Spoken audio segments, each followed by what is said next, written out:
where each probability mass must be non-negative, and each probability, or the probability masses sum up to 1. Okay, so this second expression is what we call the empirical likelihood. I guess the question is number of parameters in this model on this computation. There's one parameter for each observation, but there's also one constraint. It must add up to 1. So in terms of parameters, not in a statistical model, but in terms of the computational side of things, it's an n-1 computation. So of course you can just code this up in your computer and try to come up with a solution, but this is one of the rare cases where analytical solution is much faster than the computational one. As it turns out, the optimizer is very easy. It's one we're very familiar with. It's that each density evaluated at each observation, which is a probability mass, is just 1 over n. Okay, you can argue by symmetry for that. Okay. So the maximum likelihood estimator of your unknown distribution is just the histogram estimator, or the empirical cumulative distribution function. There's also a corresponding maximal likelihood, that is the product of your densities, which is 1 over n to the power of n. Suppose you're a frequentist and you have this null hypothesis. Some genie told you that the expected value of your distribution should be some mu naught. How can we go about estimating f now, given this extra constraint? Perhaps we know that the expected value should be 0 under some null. Maybe the y's are differences from before and after observations on a particular treatment, and then the null hypothesis is that this is just a placebo, and so we're expecting 0 for your before and after differences. So then under the null hypothesis, there is a maximum likelihood estimator as well. There's an extra constraint here. Okay? So it's still trying to maximize this product of densities evaluated at each observation. It still has to sum up to or integrate to 1, but it must integrate in terms of the mean to mu naught, the given mean. Okay? So by the same argument, this reduces down to a discrete optimization here. It's a product of probability masses, such that the probability masses sum up to 1, and also the weighted average of those probability masses weighted by observations is your given mu naught. This one doesn't have an analytical solution, although it can be obtained quite easily. So this is a constraint optimization problem. In this case, it's n-2 parameters. We have n probability masses, 1 for each observation. We have one constraint that must sum to 1, and then one other constraint that must have some given mean. Surprisingly, Wilks' phenomenon still holds. So what's Wilks' phenomenon? If you look at the likelihood ratio test, the likelihood ratio unconstrained, which is the L hat on the top, divided by the likelihood constrained, which is constrained to have mean mu naught. This 2 times this log likelihood ratio converges to a chi-squared 1 distribution. Okay? And this was shown by Owen in 1988. So it's surprising to me because it's likelihood-based inference without the likelihood. Okay? It's an empirical likelihood, but there's no parametric form for this likelihood. It's not a normal family, it's not a Poisson family, it's just its own being, okay? Its own distribution. So empirical likelihood is an example of a model with p equal to n, or p close to n. Okay, the number of parameters, at least in your optimization, is equal to the number of observations that you have. Okay, each data point is associated with a probability mass parameter. In a paper that Murray Aitken put on an archive just 10 days ago, he calls these kind of likelihoods the multinomial likelihood, okay? Because we're just putting a multinomial on our observed data points, probability masses on observed data points. And actually goes as far as saying that this is what he calls a universal model. So what it means by this, it's a bit philosophical. He quotes in 2015, he quotes Pittman, who was quite a prominent Australian statistician. Pittman said that all actual samples or sample spaces are discrete. All observable random variables have discrete distributions. The continuous distribution is a mathematical construct suitable for mathematical or theoretical treatment, but not practically observable. And Aitken goes a bit further and says, for any kind of finite population that Pittman's referring to, and all real populations are finite, he claims, the multinomial distribution provides an exact model without any assumptions. Okay. It's a very strong claim by Aiken. So he's claimed that the multinomial distribution is the universal data generating model. Okay, he's making a prescription here. I have my own philosophy corner, like Matt. Put on my philosophy hat. I'm not quite convinced about this kind of statement. And I go via the philosophy that a data generating model must be one that not only makes sense for the data you happen to see, but also makes sense for data you could have seen, but just didn't get to see. So a multinomial on your observed response, that's a good model for data you have seen, but doesn't tell you anything about data you could have seen. Okay, it's not a legitimate model in that sense. So I'm not as convinced on Aiken as this, although I might swing that way eventually. But I think the descriptive part is okay.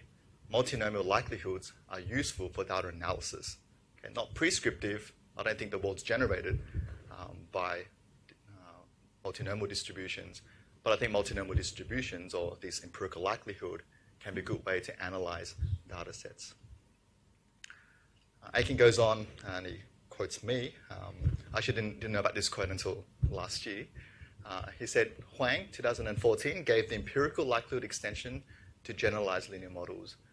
These generalizations provide a powerful tool for analysis without strong parametric response distributional assumptions. We expect that over time, these approaches will be incorporated into standard statistical packages, making them available for our research clients and colleagues. And so that's the main focus of the talk today. I will present a very brief overview of this empirical likelihood, generalized linear model extension from 2014, and also look at this pretty new R package, GLDRM, which stands for Generalized Linear Density Ratio Models, that was released last year. So what is a generalized linear model? This is a recap from third year statistics, I guess. For data pairs Y and X, Y is a response, X is a set of covariates. A generalized linear model is specified by two components. The first component is a systematic component. It tells you how your response systematically depends on your covariates. And the simplest way is that your expected value of your response, given your covariates, is some mean function of a linear predictor. Okay, this mean function, in some literature, they call it the inverse link function. This could be the identity, if you're looking at a linear model. It could be exponential, if you're looking at the log linear model. It could be 1 over something, the inverse, for inverse regression, and so on. Okay, you can even put in sinusoidal functions there as well, if you wanted to, if you have periodic data.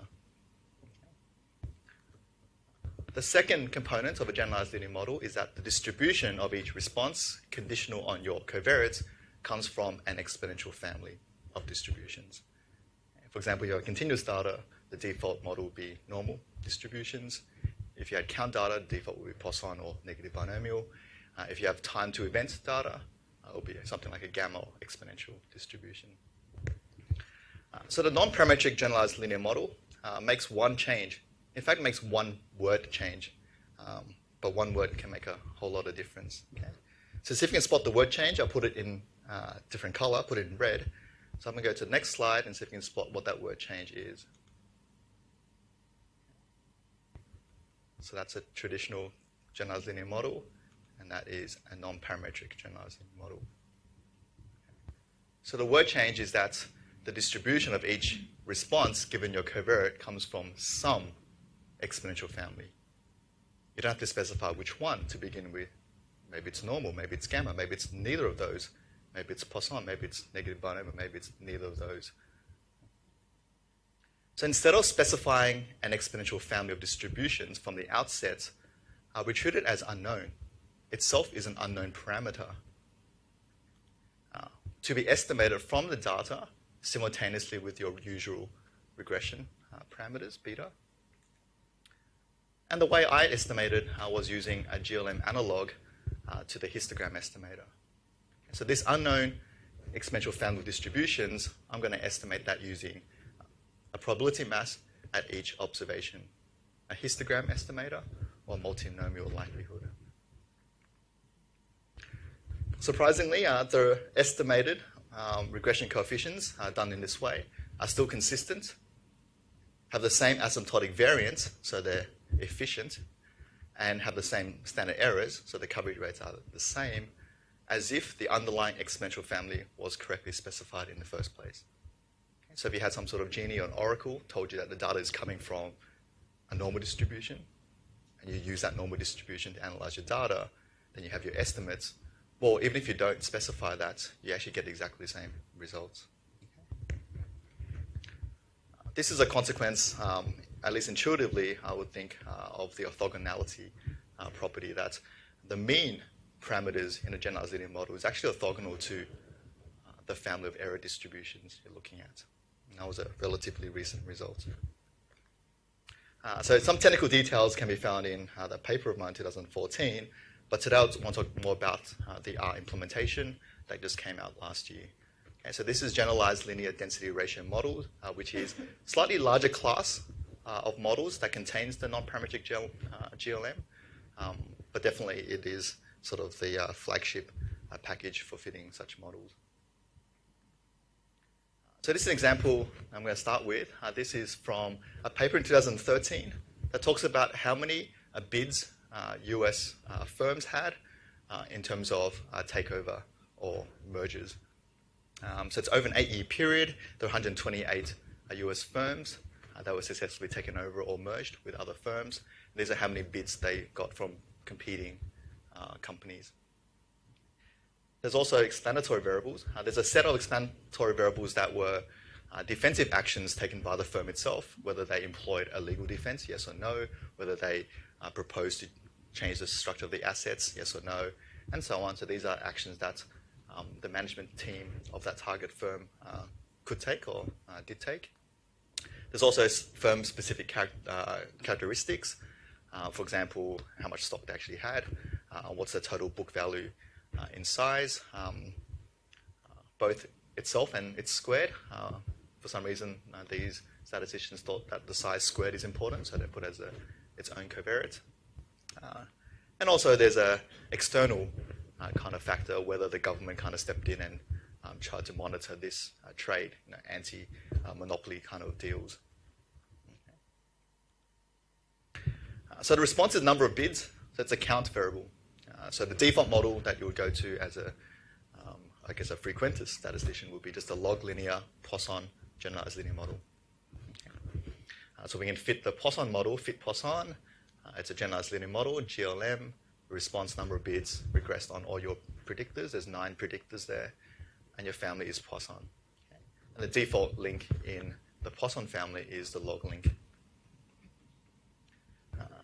You can look at diagnostic plots for your fitted model, but I would say the default goodness of fit plots in R for generalized linear models is not useful at all. Okay. If you move away from continuous data sets into discrete data sets, you get banding. Okay. That's because you can't observe a 3.5 or a 3.6. You only observe a 2 or 3 or 4 or 5. So there's always banding that happens there. It's very hard to look at. Does this look like white noise to you when there's so much banding going on? The QUT plot also doesn't quite make sense either. We're trying to compare the standardized deviance residuals against the normal distribution, but there's no reason why they should follow normal distribution. So alternative, I would say, if you're using generalized linear models for count data, is look at probability inverse transforms instead. So I won't get into details of what this is, but what I can tell you is that if your model is adequate, then your probability inverse transform would resemble a draw from a uniform distribution. Okay. So you can apply the PIT to the Poisson fitted model, and this is what you get in this case for this data set. Okay. So the histogram of your probability inverse transform is meant to resemble a uniform distribution if your model is correct. This has a very big sort of peak in the middle, and also you have quite a strong S curve for your QQ plot plotting against the uniform quantiles. Okay. So who can sort of quickly suggest what's happening here?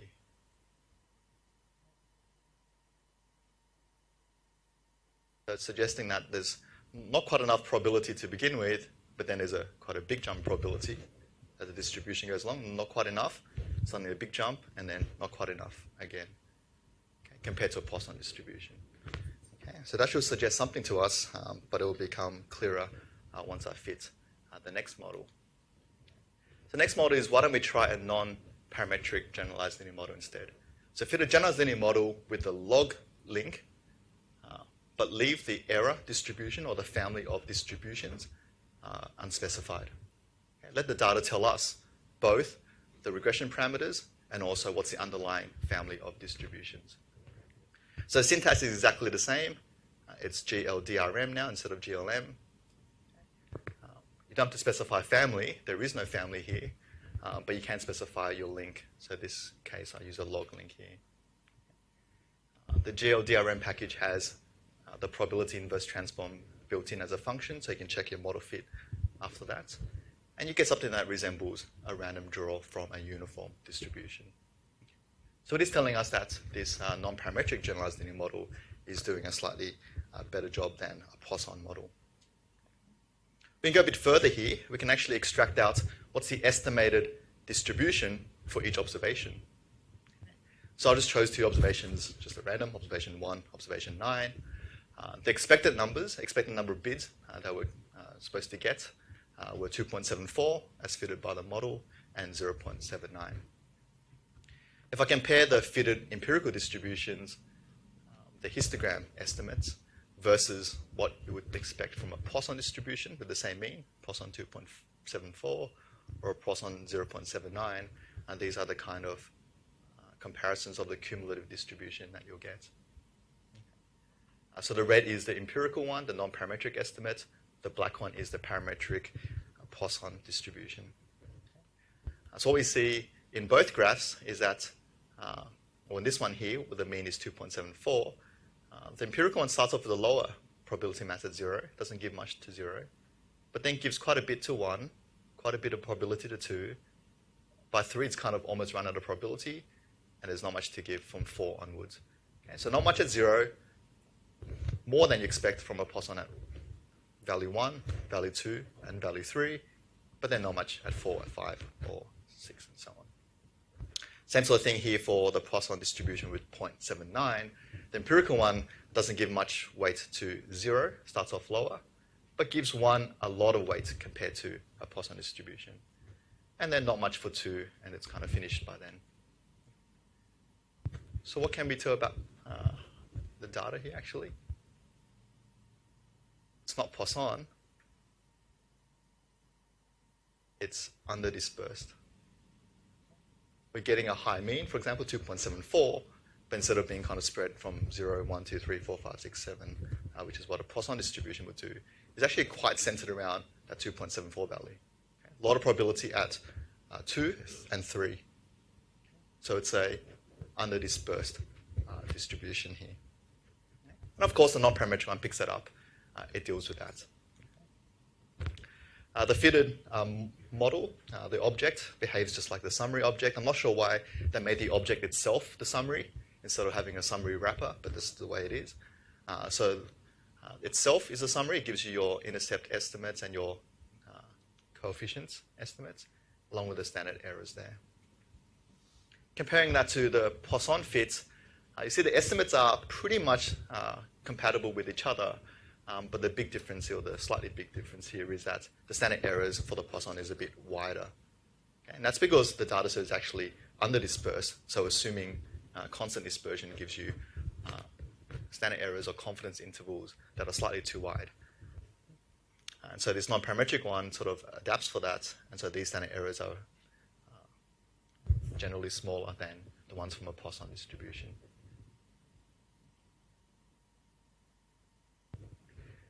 So as I said, it's moderate data, big models. Okay, that data set was not even moderate. It's probably small, 126 observations, 9 covariates.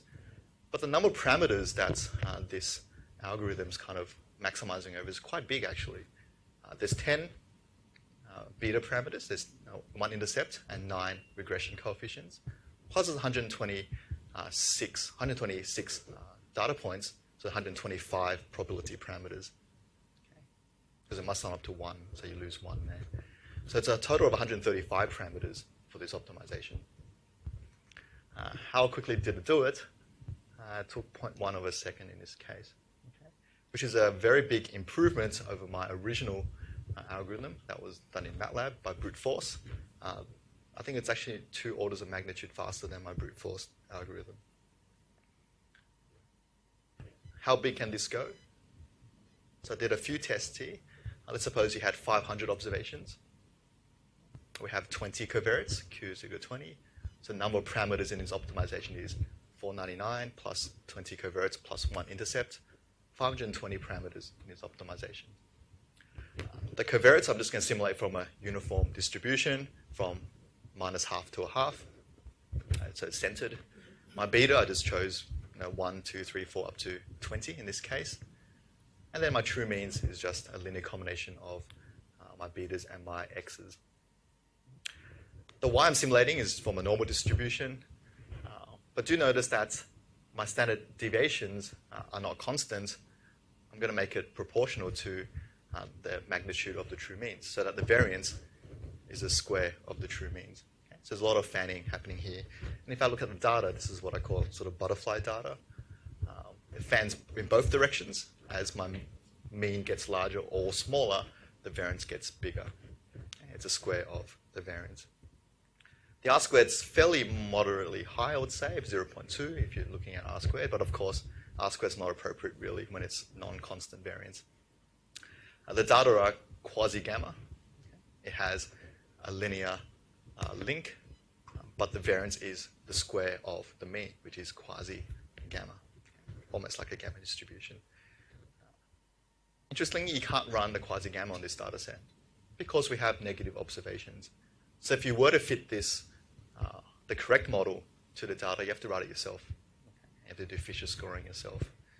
But of course, we don't need the correct model to run this. We can run generalized linear density ratio model, the nonparametric version.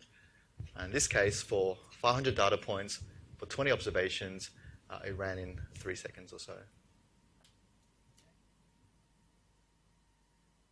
So can this be pushed any further? Well, yeah, let's look at doubling the covariates. So still 500 observations.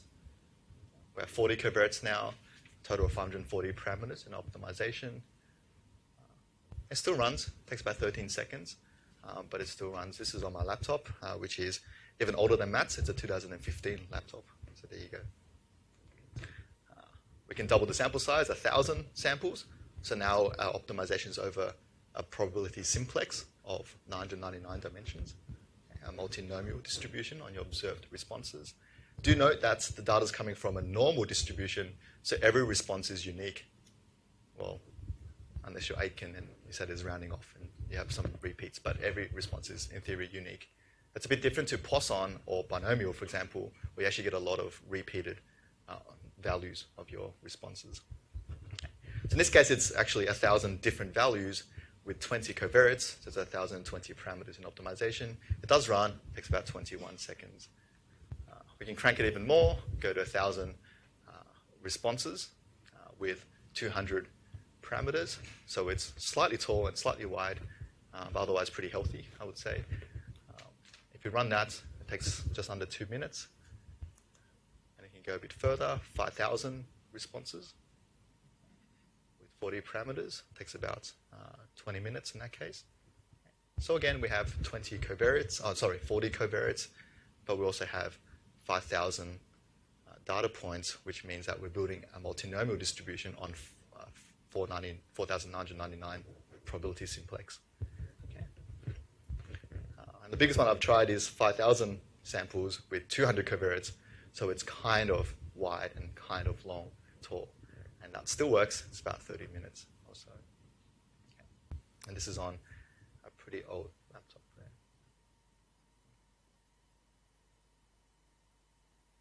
So how about future of these non-parametric models? As we get much bigger data sets, can we actually do anything?